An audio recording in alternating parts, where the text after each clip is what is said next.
Manchester United were beaten again at Ol Trafford, at home, in the Champions League this time by Galatasaray. Yes, by Galatasaray. Goals from Icardi, Zaha and Aktoglu, and a brace actually from Hujland. Hujland got on the score sheet, and to be honest, he didn't deserve to be part of that. He didn't deserve to be part of that result, that performance today. The kid did himself proud, but listen, there's a lot I want to get off my chest. There's a lot for us to talk about. I can't even get my words out. Talk about today with that performance at home. 5 losses in the last 7. Mistakes today. Mistakes from Onana. Mistakes from Amrabat for the goals. United in possession once again. We just can't keep the ball. We're not set up to be a team that can keep the ball. We know that the manager wants a team that is really good in transition, but the way he's getting us to play, the performances, the lineup, you can even argue, it's all questionable. It's all questionable. And we're going to have to look at the manager again today. We're going to have to talk about Ten Hag because the pressure is on. The pressure is on this guy because 5 losses. And I'm pretty sure it's like 6 losses in 10 or something like that. But either way, serious questions need to be asked now of the manager, surely. Like I said, 2 goals from Hujland. We're going to talk about that. Oh, man, this is not looking good. This is not looking good, guys. Grab yourself a drink, as we do on this channel. Thank you, guys. I hope you guys are well. I hope you guys, despite the rubbish performance or the rubbish result, I hope you guys are healthy. You're feeling good, but we're going to have to go into it, man. We're going to have to go into it because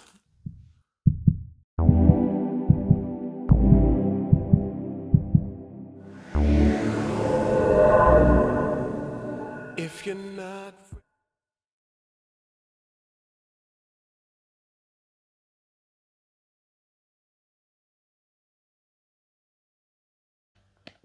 smash a like, turn on the notifications, and if you haven't yet subscribed, please subscribe to the channel, brand new channel, where I basically use you guys as my therapy. I just let you know what I thought of the game, give you my analysis, my feedback, my review, my breakdown, if you want, of the game.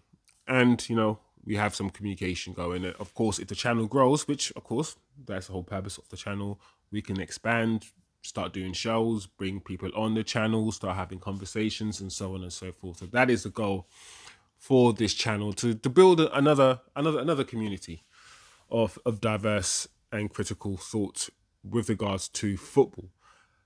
Anyway, today. Listen, let's talk about the game. The lineup, the manager has got some sort of Hannibal love, some little Hannibal fantasy. He shifted Bruno onto the right-hand side. I don't understand why we can't just play right wingers. I don't like when the manager does that. I prefer just play people in their positions. The whole Bruno on the right thing, we've seen it so many times. It doesn't work. He doesn't play well there. I have my issues with Bruno in terms of the way he plays and how effective I think he is in the team. But he cannot play on the right. But either way, the manager does this a lot, and I'm pretty sure it's probably, you know, he wants another midfielder on the pitch maybe to keep the ball. Perhaps you can argue that. Maybe that's as a thought process behind him. But Bruno's a captain. He's going to play. But, you know, just play him in Hannibal's position. Play him in Hannibal's position. And if Antony is fit enough to be on the bench, start Antony, you know? Or start Rashford on the right and Garnacho on the left. And so I just wish he was more creative. I wish he was brave enough, once again, not to just always start his favourites.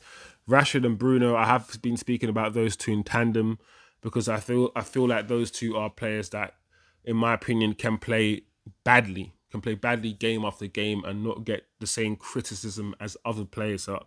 And these two are talisman. These two players are the players that most of the fans look to. And in my opinion, they've been the 2 players that have underperformed the most this season. Probably 2 of the players that have underperformed the most. But Mount was also playing. Casemiro of the base of that midfield. Amrabat, of course, was playing on the left. Once again, I wish we had space for Amrabat in the midfield. Maybe start him instead of Mount, or yeah, rather than playing him left back, perhaps play Dalot on left back and play Aaron Wan-Bissaka if he's fit. Is he fit? I'm not quite sure if he was fit, but on the right, just play players in their position, you know. But you know, Amrabat on the left, we see he drifts in field as a left back. He does an inverted fullback thing that all the teams are playing with now. So I guess that is effective, especially the way we want to. We want to keep the ball, and if we kept the ball better, he will be even more effective coming in. So yeah, I mean, Varane and Lindelof, once again, Lindelof showing that he's ahead of Maguire, and of course Onana at the back, Dalot right back. So we have more technically gifted players on the bench, and it seems like this manager is hell-bent on playing a style of football that doesn't involve the most technically gifted players that we have. It involves players that are more good with their feet in terms of running and pressing. But anyway, the game. So let's just talk about the game, talk about the first half and how I saw the first half from my perspective. So let's say the first 50 minutes, what I saw, United we pressed very high. We didn't press all the time and we didn't always press intensely, but we had a very high energy and high enough energy. And I thought that we were running and moving the ball with intent. We tried to be fluid in our movement. Once again, things like Amrabat coming into the midfield, Amrabat coming in to the centre-back position to receive the ball from the goalkeeper to start the first phase of our attack.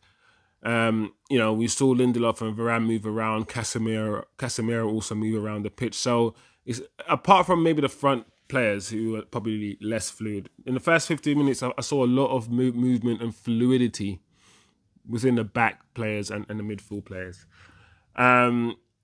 Casemiro and Amrabat, the first touch passing that they were both doing within the first 15-20 minutes, it was just really good to see and really effective. And that's what we need to do more of, because far too many times United would take 2 or 3 touches past the ball, And as we know, you cannot create space really if you don't move the ball quick enough. So you have to move the ball quick. And when Casemiro and like I said, Amrabat, but more Casemiro was doing that sort of one-touch blind passing that I love to see him do, and he does a lot of.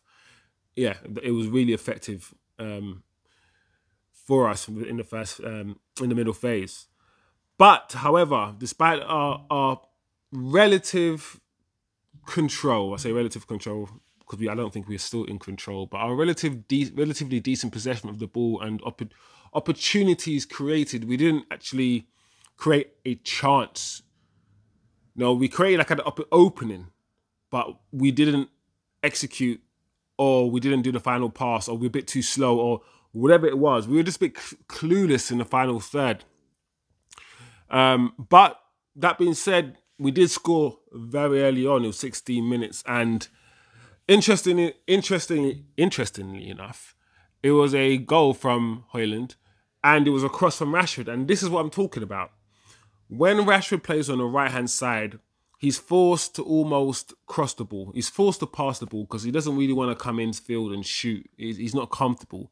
So I feel like he makes the better decisions when he plays down the right-hand side because he's forced to make the better decisions sometimes. He still plays his better game on the left because Rashford can, you know, every now and again act on impulse and create something, but he's not consistent enough for you to build a team around it, and that's the problem with Rashford. For me, he's for a top team, or for a team that wants to win the Premier League, he's a squad player. And for me, he's not a starter.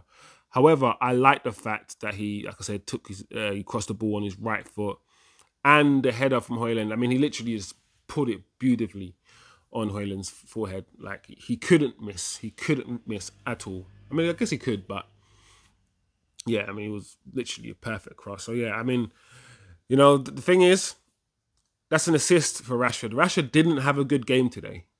we're gonna talk more about Rashford, but he didn't have a good game. And the thing is, that assist will make sure that he gets picked for the next 10 games. And we need to stop picking our favourites, Ten Hag, and start building a team now.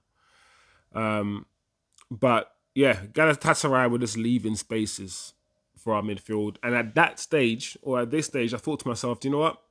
We could go on and this could be 2-3 nil, because we started creating more opportunities. But now this goal that we conceded, this is a hard goal. It's typical Man United this season. It was such a silly, stupid goal to concede. Straight ball over the top.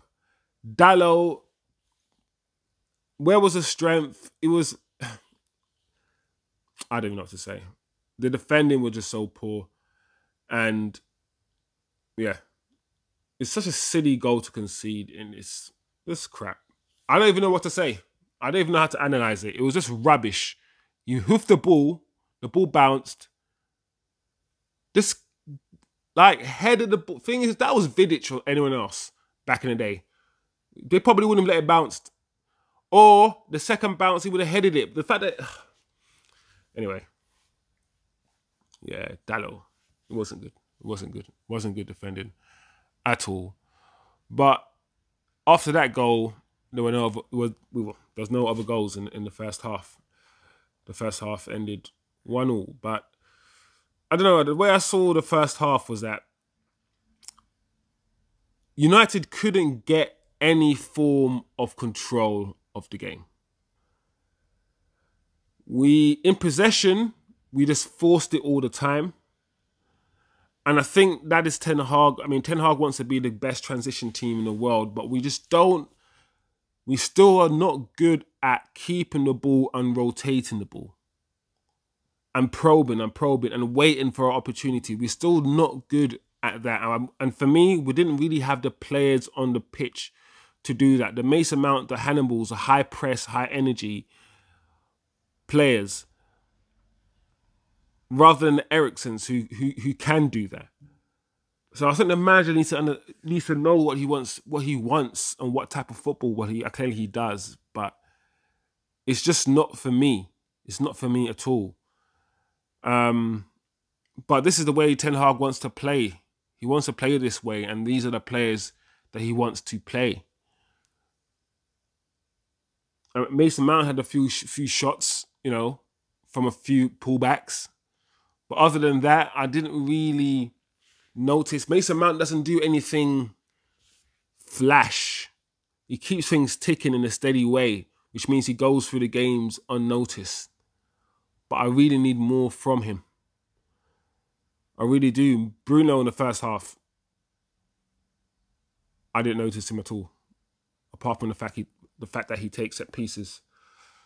And he's the captain. He's the captain, guys. He is the captain. So, I don't know. But as we know, it got worse.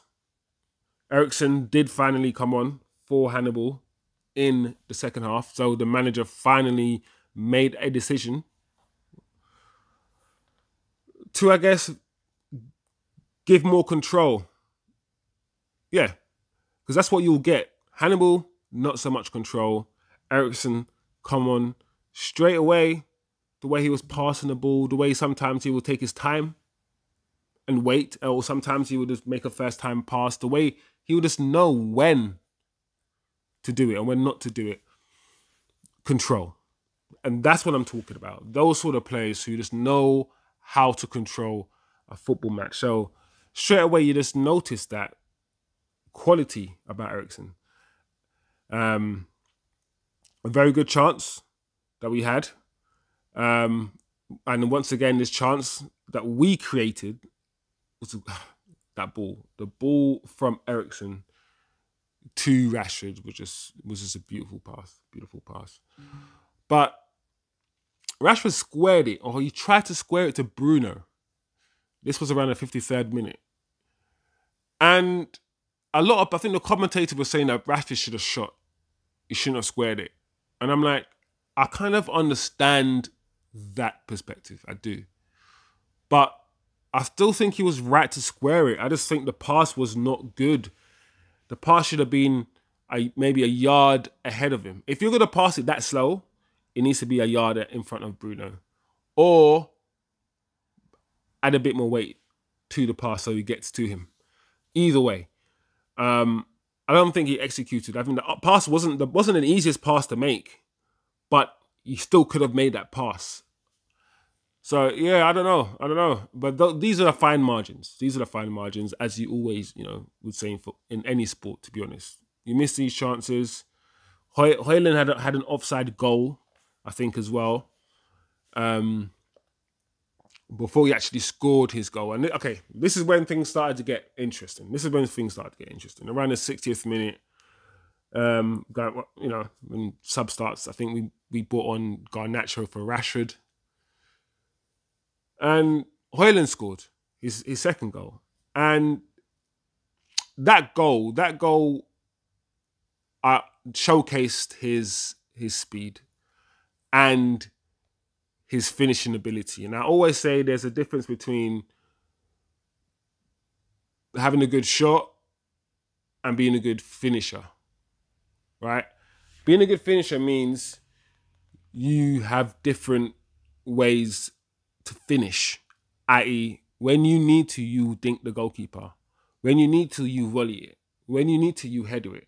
When you need to, you always find a way to get past that goalkeeper. That's a good finisher. Because you're finishing. Some people aren't good finishers, but they really have a good shot on them. And they're really good strikers off the ball. But they're not natural finishers. Martial is not a natural... Well, he is now. He is now, but he was never a natural finisher in the ways. He's not a hungry striker. He's definitely a number 10 or number 9 that drops deep, a second striker. But the pace of Hujland, listen, I think somebody said that he is the quickest player at the football club and one of the quickest players in the league. And if that's the case, he needs to run the channels a bit more. We need to utilize him on the channels a bit more because the pace that he had, that defender was not catching him. He weren't catching him. He was gone. Sonic. Done. And then the finish, the little dink over the goalkeeper. I wasn't expecting a dink. I thought he was going to slot it, but that dink made me think, okay, cool. This 20-year-old, all right, cool. All right, I get you. I see. He could grow to be someone very dangerous. But it didn't stop there. So yeah, we got actor Koglu. So I don't know what would you say this is an Amrabat mistake? Clearly it has to be, right? He tried to win the ball, Amrabat. He got spun. And the winger got into loads of space, beat him for pace, cut it back, and Actor Koglu scored. Simple like that. Simple. Very easy goal. Silly mistake for Amrabat to make, but it's a shame that a mistake like that led to a goal, for him. Because he actually played well today. So it's just a shame. And do you know what? You could argue 2 mistakes from him led to goals. Yeah. So it's a shame. It's a shame. But 2-2. Then we got the red card. And Onana. Okay. So all right. Onana is an unorthodox goalkeeper. Let's start off by saying that, right?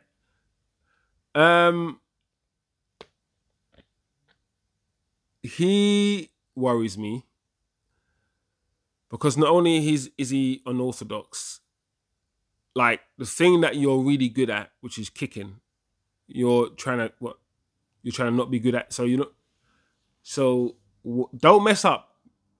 If you're unorthodox and you punch a ball rather than catching, and you know, you dive a bit weird and all these things, and use your chest rather than whatever. And you're really good at flipping using your feet. Just remain good. Like, just remain good at it. Remain good at that, because the minute you start messing up at the thing you're supposed to be really good at, they're gonna come for you. So Onana, I'm worried. I've seen enough of your goalkeeping style to know that we just need the goal. We need the ball to be as far away from our goal as possible. I don't want to be putting you under too much pressure in football matches, because I still don't know what you're gonna do yet. The sample size isn't big enough, but as far as I can see, you are very unorthodox, and you need to improve. You need to improve, man. Come on, man. Like, we spend a lot of money on you, bro. Let's strip that. Let's just not stop talking nonsense. Like, Onana, I'm not gonna be on you like that yet, but I can't be seeing stuff like this. So, yeah, Casemiro, you know, did what he did. Did he have to do it though? I don't know. Well, Casemiro is Casemiro, so he did what he did, and yeah, you know, he didn't even need to save it. He missed. So after all that, Icardi missed the penalty, but it didn't matter, because Amrabat gave the ball away again. The ball was intercepted. We were countered. And Icardi chipped the keeper. I don't know. I heard a commentator say that the goalkeeper went down too early.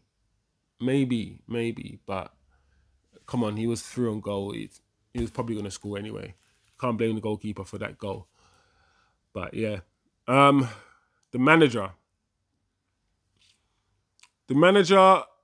I don't know how long the manager has left. I'm not going to lie. The whole Sancho thing, the whole thing with the summer, the previous thing with Ronaldo, the way we're playing, our performances, the results, the Maguire thing. It's just Antony thing. It's just one thing after the other, and unless something happens very quickly, I can see this manager going. I really can. And do you know what? I don't even care, because at this point, I've got no emotional attachment. I just want to see a good manager manage this team, so we play some good football, whoever that is. I don't care anymore. But I hope he does turn it around, because I don't want to just keep switching manager. Nobody wants that. That's just long. That's not consistent. It's not. I mean, Chelsea can do it, but I don't think it's smart. But you know, that's my opinion. But Ten Hag, yeah, the pressure's on, man. I think the pressure's on. I don't know if some of the players have down tools. I don't know. The whole Sancho thing is just so unnecessary for me. But onwards and upwards, man. I don't know. I have no idea what's going to happen. But it wasn't a good game. United, on a different day, could have won this game. But yeah, things are not going well. So my throat is a bit dry today, guys. Thank you guys for watching. Let me know what you guys thought of the game. Who was your man of the match? Who was my man of the match? I'm going to give it to Casemiro. Should I give it to Casemiro? No, I have to give it to Hujland. I was going to give it to Cass in the first half, but after Hujland scored those 2 goals, I'll give it to Hujland, because Cass got sent off as well. So yeah, I'll give it to Hujland. But yeah, I don't know. Take a bow, son. Rash. Be brave and drop Rashford and Bruno. Why not? Just be brave. And stop starting Hannibal. And yeah, change your whole tactic. Change your whole coaching staff. Change the way you see football, and you'll be all right, Ten Hag. Anyway, Thanks guys for watching. Smash the like, share this video with your friends, share this video with everybody. Yeah, let me know what you think. Have a good week. Peace. If you're not